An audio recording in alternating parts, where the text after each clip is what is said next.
Whoa, bright sun. Have you ever dreamed about a place, say a place that you went or lived at years before, that had been burned into your soul? Not a bad thing, but sweet, carefree, happy, family good times that were so wonderful you sometimes long to return.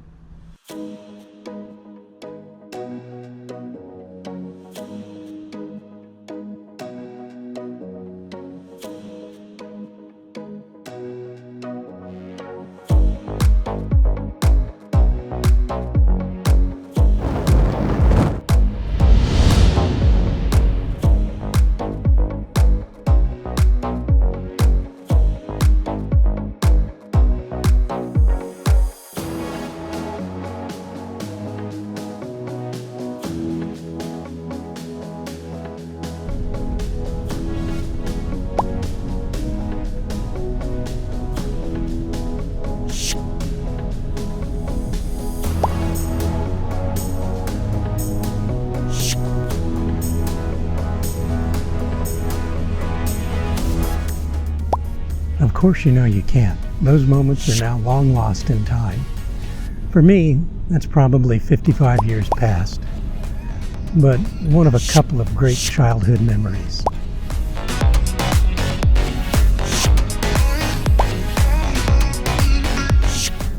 Our families were all together. My sister, mom and dad, grandmother and father, aunts and uncles, cousins, all at my grandparents' home on the lake in Texas.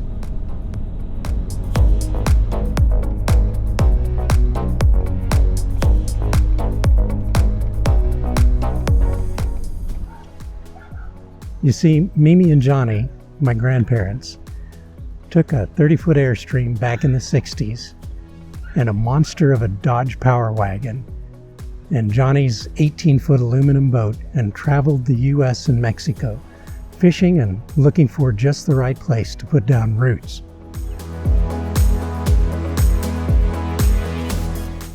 Here in the Texas Hill Country, they found it.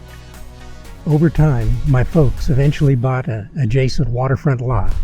Johnny built a boat slip and beefy retaining wall, planted St. Augustine grass, tilled a large garden with his tractor.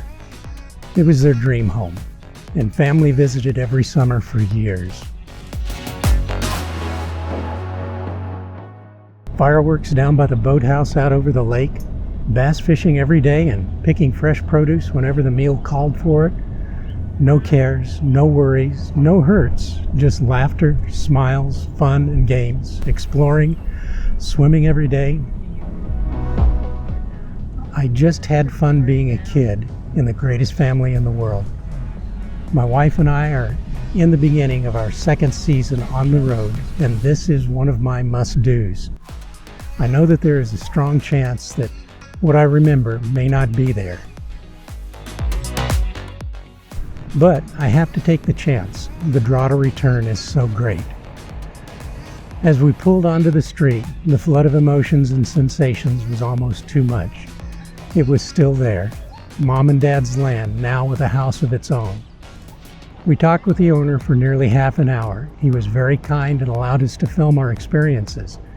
Shelley attended to Ellie while I videoed and flew our drone. It was then that I realized that Mimi and Johnny's place was still there right next door. I found the current homeowner and his wife, who said that they had only owned it for 5 years or so. I gave them the backstory, history, and again, a great family.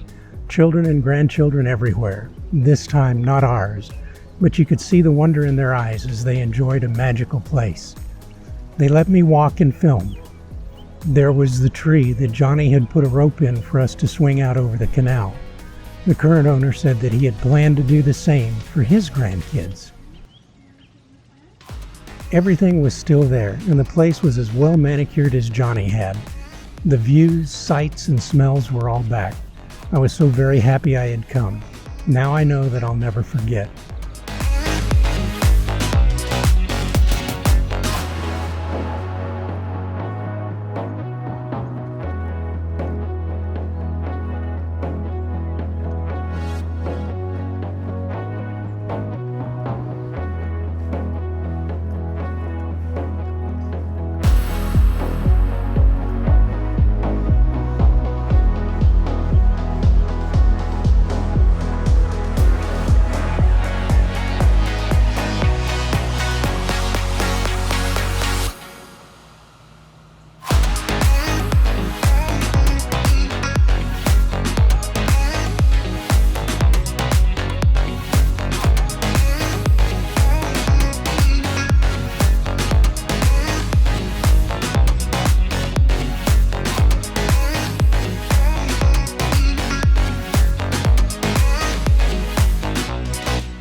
boating whenever the urge was there, chasing and feeding the squirrels, or batting a tennis ball off the uneven texture of the bricks on the front porch. Dad and Johnny would barbecue on an old smoky outside the garage and light the wood with an old blowtorch. Johnny had a darkroom set up in a room he had off the garage and taught me how to take pictures and process the film, as well as print the results.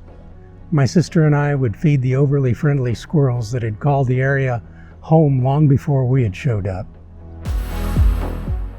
Our RV has become a time machine for me. I am so happy to be here back in time. Now I think it will be my vehicle to the future and so many new memories. Please travel safe. Hope you all find your own time machines. See you again next week.